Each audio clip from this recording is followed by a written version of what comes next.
있습니다. 우리 한 절씩 교독하며 주의 말씀 봉독하시겠는데, 하나님의 말씀을 내가 대독하여 봉독한다 경건한 마음을 가지시고요, 하나님의 말씀 깊이 묵상하시며 함께 봉독하시겠습니다. 열왕기하 2장 1절 제가 먼저 말씀 봉독합니다. 여호와께서 회리바람으로 엘리야를 하늘에 올리고자 하실 때에 엘리야가 엘리사로 더불어 길갈에서 나가더니 엘리야가 엘리사에게 이르되 청컨대 너는 여기 머물라. 여호와께서 나를 베델로 보내시느니라. 엘리사가 가로되 여호와의 사심과 당신의 혼의 삶을 가리켜 맹세하니 내가 당신을 떠나지 아니하겠나이다. 이에 두 사람이 베델로 내려가니 베델에 있는 선지자의 생도들이 엘리사에게로 나와 이르되 여호와께서 오늘날 당신의 선생을 당신의 머리 위로 취하실 줄을 아나이까. 가로되 나도 아노니 너희는 잠잠하라. 엘리야가 저에게 이르되 엘리사야 청컨대 넌 여기 머물라. 여호와께서 나를 여리고로 보내시느니라. 엘리사가 가로되 여호와의 사심과 당신의 혼의 삶을 가리켜 맹세하니 내가 당신을 떠나지 아니하겠나이다 하니라. 내가 여리고에 이르니 여리고에 있는 선지자 생도들이 엘리사에게 나와 이르되 여호와께서 오늘날 당신의 선생을 당신의 머리 위로 취할 줄을 아나이까. 엘리사가 가로되 나도 아노니 너희는 잠잠하라. 엘리야가 또 엘리사에게 이르되 청컨대 너는 여기 머물라. 여호와께서 나를 요단으로 보내시느니라. 저가 가로되 여호와의 사심과 당신의 혼의 삶을 가리켜 맹세하느니 내가 당신을 떠나지 아니하겠나이다. 이에 두 사람이 행하니라. 선지자의 생도 50인이 가서 멀리 서서 바라보매 그 두 사람이 요단가에 섰더니 엘리야가 겉옷을 취하여 말아 물을 치매 물이 이들이 갈라지고 두 사람이 흙 위로 건너더라. 건너매 엘리야가 엘리사에게 이르되 나를 내게서 취하시기 전에 내가 내게 어떻게 할 것을 구하라. 엘리사가 가로되 당신의 영감이 갑절이나 내게 있기를 구하나이다.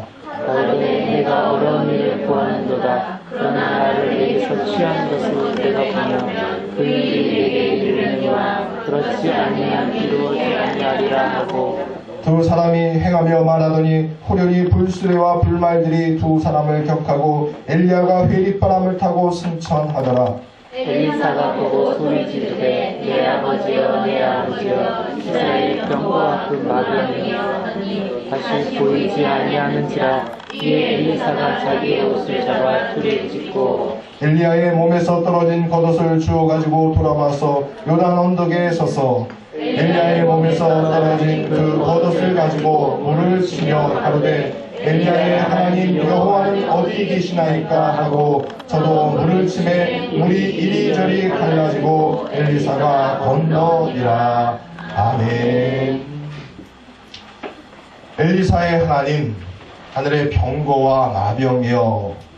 그렇죠. 우리의 고백이 하늘을 향하여서 이와 같이 전능자 엘샤다이 된 여호와 하나님을 향하여 부르짖고 외쳐서 오늘 요단강을 가를 수 있는 능력의 종들 되시기를 주의 이름으로 간절히 축원합니다. 1907년도에 한국에서는 유명한 장대연, 평양의 장대연 교회를 통한 대부흥의 역사가 있었죠. 아니 그 부흥 역사를 통해 갖고 많은 사람들이 사람이 갑자기 구름대와 같이 벌대와 같이 모였다 하고 그렇게 잘못 착각하는 경우가 있습니다. 그런데 실상 나중에 평양 장대연교회를 통해서 제2의 예루살렘이라 할 만큼 평양이 큰 부흥의 역사를 또한 숫자적인 부흥의 역사도 이루었지만 그 장대연교회가 그 100년, 100% 이제 100년 전이 됐네요. 그 역사적인 사건 속에서 그 놀라운 부흥을 이뤘던 것, 그 부흥의 시발점은 어디였는가? 바로 그 교회를 섬기고 다녔던, 조용히 섬기고 다녔던 성도들 하나하나가 변화되는 역사를 통해서 그들이 진정 빛과 소금의 역할을 감당함으로 말미암아 장대현 교회가 놀라운 부흥의 역사를 이루었다라는 것이죠. 일례로 보면은 주일날 대부분 옛날에는 지금도 그렇지만 대부분 힘들고 어렵고 고난받고 상처 입은 사람들이 신앙생활을 시작하지 않습니까? 또 당시에 양반계층은 유교라는 그 종교가 잔뜩 자리 잡고 있었던 때였기 때문에 대부분 상공인들 그리고 천대받는 사람들이 신앙생활을 했었다라는 거예요. 그런데 이 사람들이 주일만 딱 되면 딱 상가의 모든 문을 철시하고요, 열심히 성전에 가서 예배만 드리다 보니까 이 양반네들이 도대체가 사람을 부릴 수도 없고 상점에 가서 쇼핑도 할 수 없고 하는 그런 일들이 벌어지더라는 거예요. 한마디로 주일날 평양 시내가 한산해지고 도대체 할 일이 없더라는 거예요. 그래서 도대체 저들이 믿는 하나님은 어떤 하나님이길래 모든 만사를 다 내팽개치고 저 성전으로 달려갈까 하여 점차적으로 아래로부터 위로에 이르기까지 놀라운 풍의 역사가 일어났더라라는 사실입니다. 사랑하는 성도 여러분, 오늘도 주의 성전에 우리가 힘써 달려오지 않았습니까? 여러분이 정말 하나님을 뜨겁게 사랑하는 마음을 가지고 나 하나가 먼저 변화받기 위해서 오늘 이 성전에 참여하고 또한 제사와 예배를 드리기에 합당한 믿음의 자녀들이 되시기를 간절히 축원합니다. 얼마 전에 저희 어머니께서 교통사고를 당하셨다라는 말씀 제가 전해드린 적이 있습니다. 어머니께서 이게 입원을 해 계시다 보니까요, 비슷한 연배의 할머니들이 이제 배드를 체인지하면서 자꾸 들어오시다는 겁니다. 벌써 이제 3주째가 되니까 이제 누워 계시는 것도 많이 힘들고 이제 지치고 하는데, 그 가운데서 한 가지 어머니께서 귀한 감사를 누리셨다라는 말씀과 그 고백을 하셨습니다. 이게 계속 베드가 이렇게 변하다 보니까 비슷한 나이 또래 어느 할머니들이 한 두 분이 지나가시는데 다 그 할머니들이 다 그 영감들이 안 계시더라는 거예요. 네. 그래가지고 자기는 이렇게 누워있는데 비록 아들은 이렇게 일본 땅에 와서 선교하느라고 멀리 떨어져 있지만 또한 그 영감이 와가지고 교리렉도 한 봉지 사갖고 하고 교육 가지고 그리고 왔다 갔다 하면서 이렇게 자신을 돌봐주는 그것이 너무너무 기쁘고 즐겁고 감사하더라라는 거예요. 이전까지만 하더라도요, 뭐 꼰대 같은 영감 이러면서 맨날 이렇게 투정도 하고 불평도 하셨던 저희 어머니셨는데, 막상 떨어져가지고 그 병실의 침대에 와서 찾아주는 그 아버지의 모습을 이렇게 보니까, 아휴, 내가 여지껏 아빠를 원망하고 그 영감을 원망하고 그랬던 것이 너무 후회스럽구나, 그런 고백을 하시더라고요. 그래서 내가 태어나고 나면 우리 아빠에게, 우리 저희 아버님에게 더 잘해드려야지, 이제 그런 고백을 하시더라고요.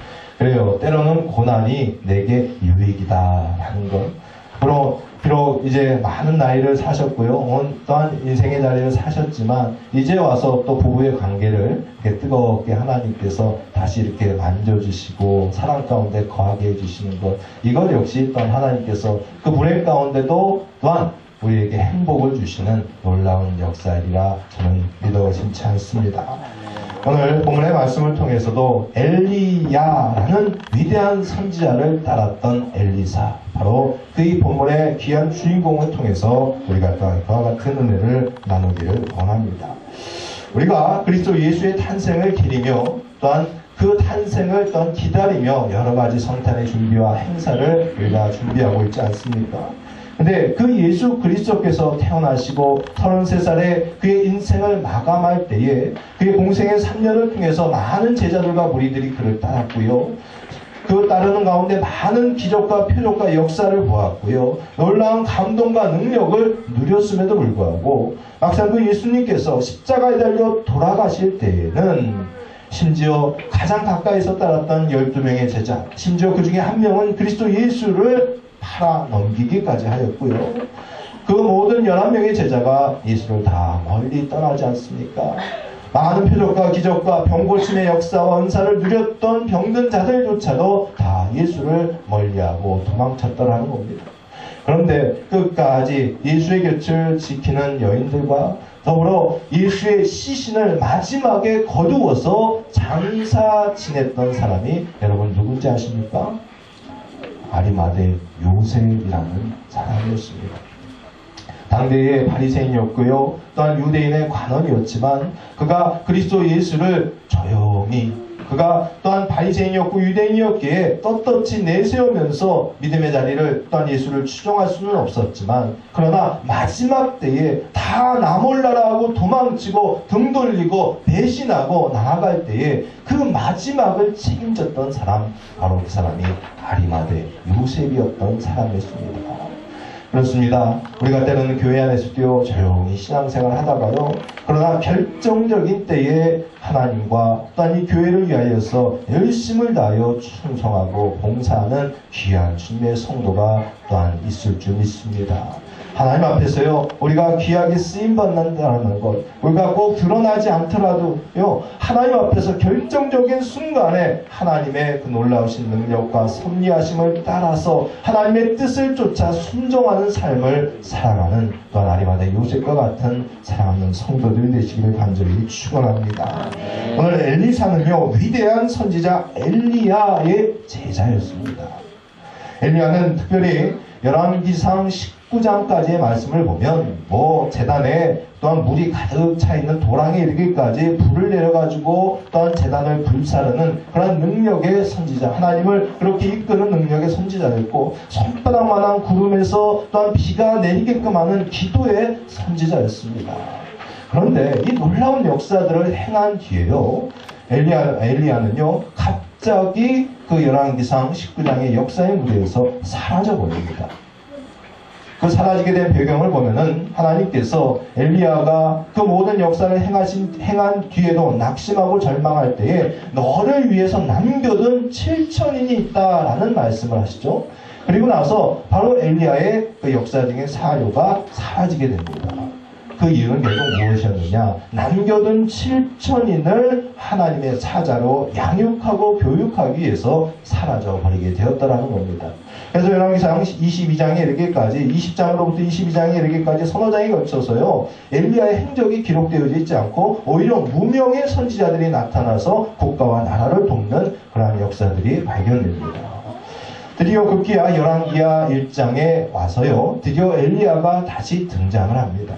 그리고 엘리야가 이제 하나님의 부르심을 받아 오늘 말씀과 같이 회리바람 가운데 불번거로 또한 들림받아 올라가는 바로 그 순간을 이제 곧 눈앞에 두고요, 곧 목전에 두고 이제 그의 또한 따르는 제자 엘리사와 더불어 행하는 말씀이 오늘 본문의 말씀입니다. 실상 엘리사라는 선지자는요, 그 앞서서 그 이름이 기록되고 거론되지 않은 것으로 보아서는 아마 선지자 초년생이었을 가능성이 많습니다. 그럼에도 불구하고 그는 거룩한 욕심을 가지고요, 그 선지자요 또한 당시 자신의 그 선생인 엘리야를 간곡히 쫓고 따르고자 노력하였다라는 것을 보지 않습니까? 오늘 본문 2절 말씀을 통해서 보면, 청컨대 너는 여기 머물러 있으라, 여호와께서 나를 베델로 올라가라고 하셨느니라 라고 말할 때에 바로 이 길갈에서부터 곧 이 엘리사가 엘리야를 쫓는데 엘리야의 만류에도 불구하고 뭐라고 대답합니까? 여호와의 사심을 가리켜 당신의 혼의 사심으로 맹세하노니 내가 당신을 떠나지 않겠나이다 라고 말합니다. 오늘 본문의 말씀을 통해서 크게 세 군데의 지명이 나옵니다. 길갈이라는 곳과 베델이라는 곳과 여리고라는 세 곳의 지명이 나옵니다. 결국 선지자의 생도들을 가르쳤던 선지자 생도 학교가 있었던 곳이 길갈, 베델, 여리고라는 곳에 선지자 생도의 학교들이 있었다는 사실이죠. 처음에 길갈에서 엘리사와 엘리야가 만나게 되었고요, 그 만난 그 자리를 통해서 베델로 다시 다음 선지자 학교를 향하여 올라가려는 엘리야를 또한 굳건히 붙잡고 쫓고 따르려던 엘리사의 모습을 보게 됩니다. 실상 이 길갈이라는 곳을 또한 역사적으로 성경의 말씀을 통해서 보면요, 애굽의 수치가 굴러가 버렸다, 멀어져 버렸다라는 여호수아서 5장 9절의 말씀에 또한 기록된 바와 같이요, 길갈이라는 지명 자체가 애굽의 수치로부터 굴러갔다, 벗어났다라는 그러한 의미를 가지고 있습니다. 애굽, 그것은 우리가 성경과 또한 이 출애굽의 역사를 통해서 무엇으로 이해할 수 있습니까? 애굽이라는 것은 종살이 하던 때요, 곧 우리가 세상 가운데 종으로 종살이하고 매여 있었던 때요, 죄 가운데 살아가고 있었을 때를 이야기합니다.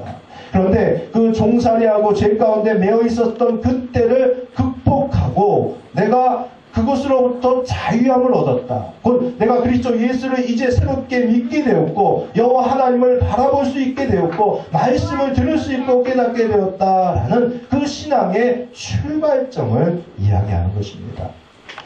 그렇습니다. 바로 누구에게나 바로 이 신앙의 출발점이라는 것이 소중한 줄로 믿습니다. 내가 신앙에 처음 뜨거워졌던 때, 내가 그리스도 예수를 바로 알고 그분을 또한 섬기기를 원하고 말씀을 쫓아 또한 순종하기를 원하였던 그 뜨거워졌던 신앙의 출발의 때, 그때를 또한 우리가 다 기억하고 있을 줄로 압니다. 더불어 이 길갈이라는 곳은요, 여호수아가 이스라엘 백성을 이끌고 요단강을 건넌 뒤에 또한 광야 생활이 여러분 잘 아시는 것 같이 한 40년 정도의 생활이 되지 않습니까? 근데 광야의 40년 생활 가운데서 특별히 이스라엘 백성들이요, 제1세대는 곧 요단강을 건너 가나안 땅에 들어가지 못한다라고 하나님으로부터 저주를 받는 때가 있습니다. 그때가 언제입니까? 가데스 바네아라는 곳에서요, 12명의 정탐꾼을 또한 여리고성으로 또한 가나안 땅으로 보내지 않습니까? 그런데 그 중에서 10명은 돌아와서 우리는 그들 앞에 메뚜기와 같은 존재입니다. 너무나도 연약하고 보잘것없습니다 라고 보고를 하고, 또한 갈렙과 여호수아는 아닙니다, 그들은 우리의 밥입니다 라고 고백하지 않습니까? 그런데 다수 그 정탐꾼의 목소리를 들었던 이스라엘 백성이 모세와 여호와 하나님을 원망하고 불평하니까 하나님께서 너희들은 다 가나안 땅에 들어가지 못할 것이다 라고 말씀하시죠. 자, 결국은 그 역사적인 사건을 통해서 출애굽 1세대들은 가나안 땅에 들어가지 못하고 이제 곧 광야에서 새롭게 태어난 제2세대들이 곧 가나안 땅으로 들어가게 됩니다. 근데 뭐 광야 생활을 막 험난하게 거칠게 하다 보니까 이스라엘 백성들, 또 새롭게 태어난 자녀들이 이스라엘 백성들이 이스라엘 백성이다, 선민이다, 하나님의 자녀다라고 인칭을 얻게 되는 또한 표식과 또한 형식적인 또한 뭐라 그럴까요? 어떤 율법이 무엇이었냐면 할례를 행하는 것이었습니다. 그런데 이 제2세대들이 할례를 다 행하지 않고 가나안 땅을 넘어가게 됩니다. 그래서 바로 이 길갈이라는 곳에서 제2세대들이 다 할례를 받는 곳, 또한 그것이 또한 길갈이라는 지역이었습니다.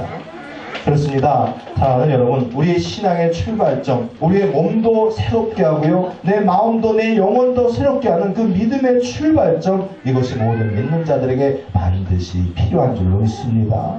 두 번째로요, 오늘 이 사도가 아니고 이 선지자 곧 엘리야와 엘리사가 두 번째 이동한 곳이 어딥니까? 베델이라는 곳 아닙니까? 그래요. 바로 이 베델이라는 곳은 또한 어떠한 곳입니까? 이 베델에서도 막상 그곳에 도착하여 보니 수많은 선지자 또한 선지 생도들이 하나님께서 당신을 회림바람으로 곧 하늘 위로 머리 위로 올라갈 것을 우리가 다 아나이다. 아마 엘리야뿐만이 아니라요, 당시에 엘리사를 비롯한 수많은 선지생도들이 참 영적으로 큰 은사와 은혜를 누리고 있었던 때인 것 같습니다. 엘리야만 아는 것이 아니라 이 모든 선지생도들이 다 엘리야가 어떻게 될 것을 미리 예언하고 있었으니까요. 자, 이 베델에 또 올라가게 되지 않습니까? 그런데 바로 이 베델에도 또 크게 두 가지의 의미가 있습니다. 실상 이 베델이라는 지명이 어떠한 곳입니까? 그 창세기 말씀을 통해서 보면 창세기 28장에 야곱이 여호와 하나님을 만난 장소입니다. 어떻게 만납니까? 그의 형 에서가 장자권을 뺏어갔다라는 그 원한 때문에 칼날을 시퍼렇게 또한 갈고 이 야곱을 또한 죽이려고 할 때에 얼른 에서의 눈을 피해갖고 도망치다가 바로 이 베델이라는 곳에 이르러서 잠시 돌베개를 자고 베고 잠을 청하지 않습니까? 그렇게 열심히 잠을 청하는 가운데 환상 중에 비몽사몽간에 하늘의 문이 열리고 사닥다리가 그 땅으로 내려와 갖고 천사들이 오르락 내리락 하는 것을 보지 않습니까?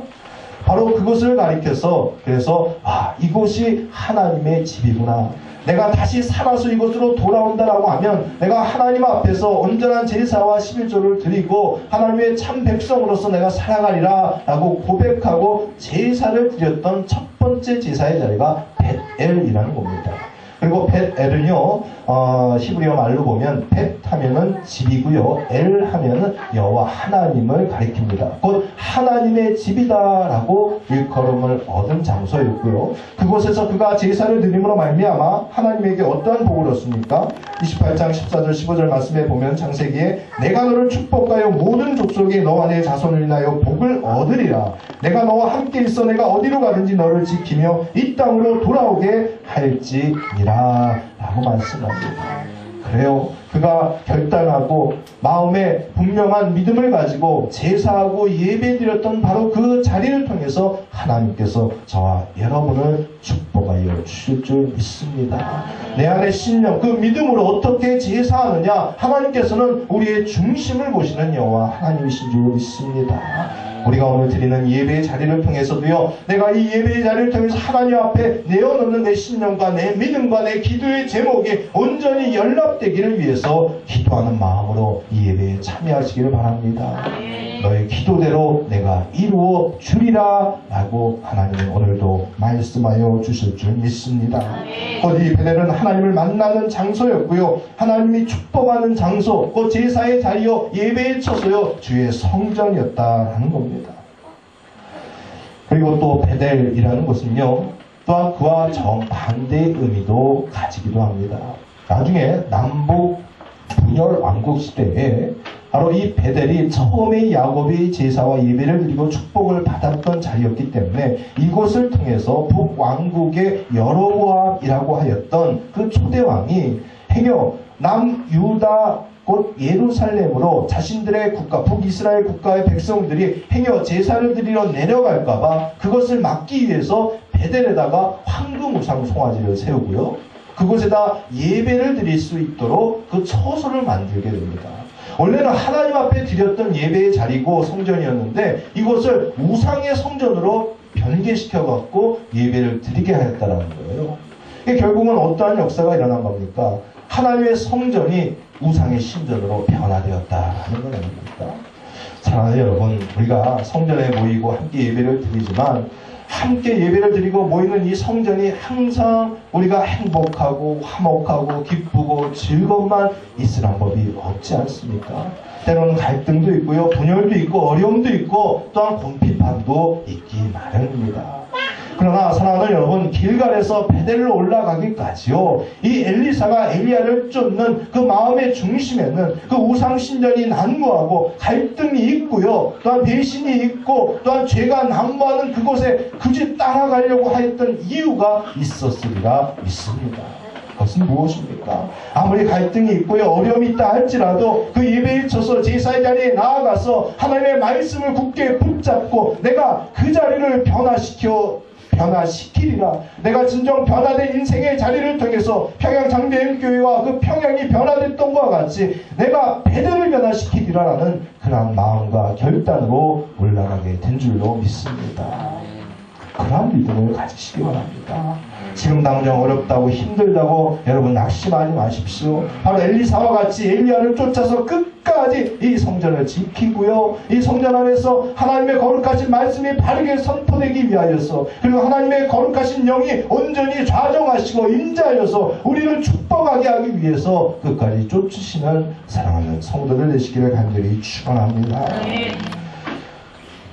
세 번째로, 어떠한 곳까지 또한 이 엘리사가 엘리야를 쫓아가게 됩니까? 곧 여리고라는 성에 또 쫓아서 올라가게 됩니다.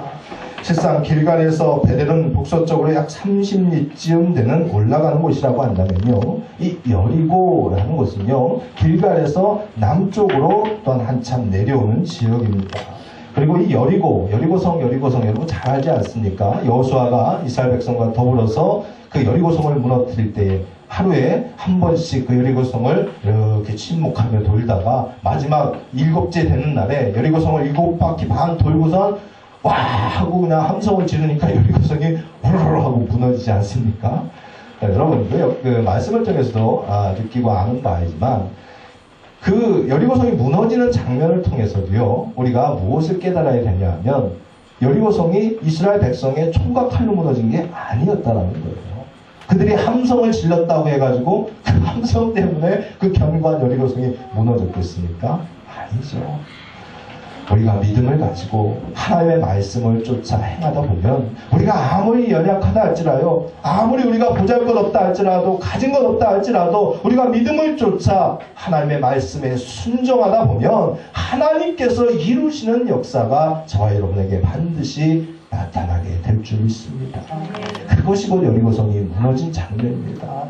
은혜라는 게 무엇입니까? 내가 내 힘으로, 내 능력으로 받는 보답이 아니라요, 나는 보잘것없고 나는 죄인이지만 하나님께서 나를 사랑하셔서 나를 구원시켜 주셨다는 것, 이것이 은혜다라는 사실입니다.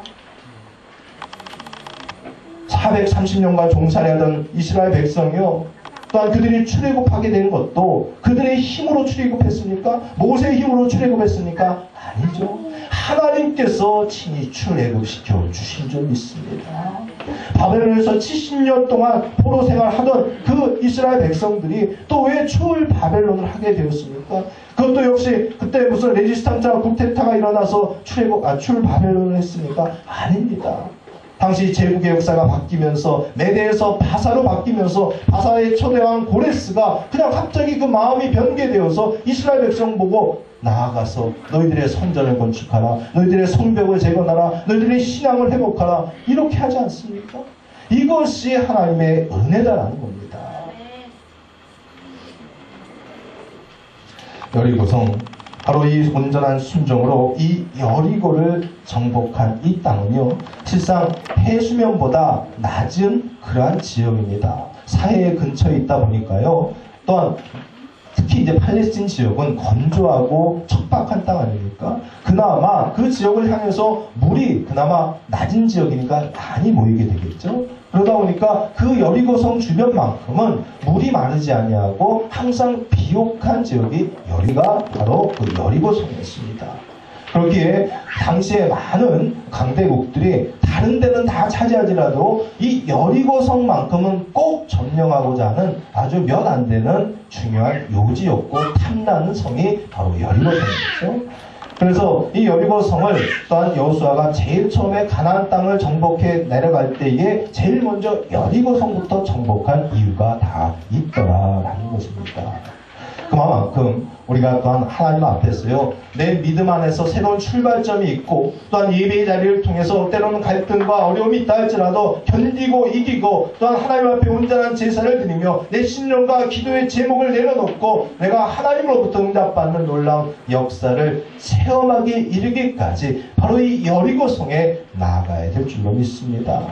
우리가 신앙생활 열심히 하고 애쓰고 노력했는데 기껏 애쓰고 노력하는 것으로 끝난다고 하면 얼마나 허무하겠느냐 하는 거예요.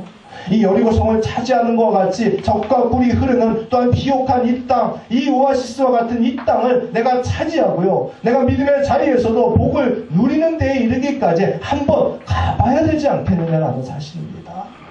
사랑하는 여러분, 믿음의 자리 온전히 지키시기를 간절히 축원합니다. 그래서 하나님으로부터 허락되어진 이 여리고 성을 통해서 얻어지는 축복과 또한 놀라운 보배로운 열매와 수확의 기쁨을 저와 여러분이 누리시기를 간절히 축원함을 드립니다. 더불어 요단강까지 또한 이 엘리사가 엘리야를 쫓아갑니다.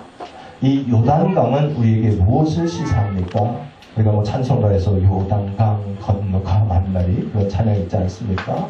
요단강은 흔히 뭐 장례식 때나 뭐 초상집에서나 부르는 그런 찬양의 실상은 아니에요. 이 요단강을 건넌다라는 것은요, 하나님의 나라를 본다라는 이야기입니다. 그래요. 약속의 땅을 바라보고 그것을 딛는다라는 이야기예요. 실상 이 요단강은 성경을 통해서 몇 번 갈라지는지 아십니까? 3번 갈라집니다. 어떻게 갈라집니까? 여호수아가 처음에 요단강, 가나안 땅을 건널 때에 그 복궤를 메고 건널 때에 그 요단강이 갈라지죠. 그리고 오늘 본문의 말씀 8절과 14절에 2번 갈라짐의 역사가 있습니다. 엘리야가 처음에 가르죠. 그 다음에 엘리사가 가르더라 하는 겁니다. 그래요. 우리가 믿음의 자리에서 이 요단강을 가를 수 있는 그러한 믿음의 또한 출중한 인물이 또한 되시기를 주 이름으로 간절히 축원합니다. 요단을 건넌다라는 것은 무엇입니까? 구원의 완성에 이르기까지 내가 점차적으로 의인화되고 영화되어져 가는 또한 신앙의 점진적인 구원의 점진적인 단계를 우리에게 말씀하고 있는 것입니다. 처음에 은혜를 입고 내가 하나님을 믿은 다음에 성전을 통해서 교회를 통해서 신앙생활을 하다가요 여러 가지 복도 없고 체험도 있습니다. 그러나 그것으로 또한 끝나는 것이 아니라 하나님의 말씀대로 점차적으로 변화되는 삶을 살아가고요. 그리고 하나님의 놀라우신 능력을 힘입어서 바로 요단강을 가를 수 있는 그런 능력의 종들이 되시기를 간절히 축원합니다. 평범하게 신앙생활하고 그저 이 세상에서 받는 작은 복 그거 하나 얻으려고 신앙생활하지 마시고요. 아무리 어려운 역경이라 할지라도 고난이라 할지라도요. 그리고 능히 내가 아무도 이 복을 누리지 못할 것이다 라고 상상하는 것이라 할지라도 그것을 취하고 누릴 수 있고요. 그 역경을 또한 가르고 나아갈 수 있는 사랑하는 성도들 되시기를 간절히 축원합니다. 더불어 마지막 끝까지 따라가는 성도들 되시기를 바랍니다. 오늘 끝까지 바로 이 엘리사는 따라가지 않습니까? 저는 오늘 이 말씀을 준비하다가 마지막 그 14절의 말씀에 너무 마음이 뭉클하더라고요. 우리 14절 한번 다시 한번 읽어볼까요? 엘리야의 몸에서 떨어진 그 겉옷을 가지고 물을 치며 가로되 엘리야의 하나님 여호와는 어디 계시나이까 하고 저도 물을 치매 물이 이리저리 갈라지고 엘리사가 건너니라. 그 앞전의 말씀에 보면 자신이 입고 있었던 옷을 둘로 확 찢어가지고 버리고요. 엘리야가 남긴 옷을 이 엘리사가 주워서 그것을 가지고 요단 강을 이리저리 둘러 치게 되었더니 그 강물이 갈라지더라. 그래요. 우리가 끝까지 쫓는 자. 솔로몬이요 1000 번제를 정말 열심을 다해서 끝까지 드렸더니 비로소 하나님께서 그 솔로몬에게 무엇이라고 묻습니까? 오늘 밤 내가 너에게 무엇을 하여 줄꼬? 라고 묻지 않습니까? 끝까지 엘리야를 끈질기게 쫓았던 바로 이 엘리사 역시도 곧 엘리야가 나중에 몇 절의 말씀이죠? 9절 말씀에 엘리야가 뭐라고 묻습니까? 내가 내게 어떻게 할 것을 구하라 라고 말하지 않습니까? 그렇습니다. 끝까지 쫓는 자 그에게 하나님께서는 오늘날 내가 너에게 무엇을 하여 줄꼬 하는 그 축복의 말씀, 그 정말 놀랍고도 그 전능하신 여호와 하나님의 그 약속의 말씀과 그 또한 그 물음을 저와 여러분이 누릴 수 있고 얻을 수 있는 사랑하는 성도들 되시기를 간절히 축원합니다. 오늘 이 예배 자리에서 오늘 하나님께서 딱 나에게 나타나셔서 오늘 내가 너에게 무엇을 하여 줄꼬? 이런 대답을, 이런 질문을 얻을 수 있다면 여러분 얼마나 행복하시겠습니까? 때로는 여러분 성전에 나오시면서 오늘 내가 열심히 지켜 이 성전에 나왔으니 하나님께서 나에게 이런 질문을 오늘 엘리야가 엘리사에게 던진 질문을 또한 솔로몬에게 하나님께서 던진 질문을 내가 받을 거야 라는 소망을 갖고 한번 나와보시기를 바랍니다. 그리고 기도 중에 하나님께서 그와 같은 확신과 질문을 던지신 것 같으면 여러분 한번 그 대답을 준비해 보시기를 바랍니다. 그래서 오늘 예배의 자리 가운데 하나님의 놀라우신 능력과 또한 그 질문에 그 대답을 바르게 함으로 말미암아 놀랄 만한 은혜와 복을 누리시는 저와 여러분이 되시기를 간절히 축원합니다. 다시 한번 정리합니다. 길발 신앙의 출발점에서 때론 영적인 전투가 있을 또한 이 성전 안에서 또한 여리고 성의 온전한 축복을 누릴 수 있기 위해서 또한 구원의 기쁨과 감격을 온전히 누리기 위해서 요단강에 이르기까지 또한 마지막 각절의 영광을 얻어 또한 그 강을 가르게 이르기까지 하나님의 놀라우신 주의 종으로 능력의 종으로 부름받고 쓰임받는 사랑하는 성도들 되시기를 간절히 축원드립니다. 기도하겠습니다.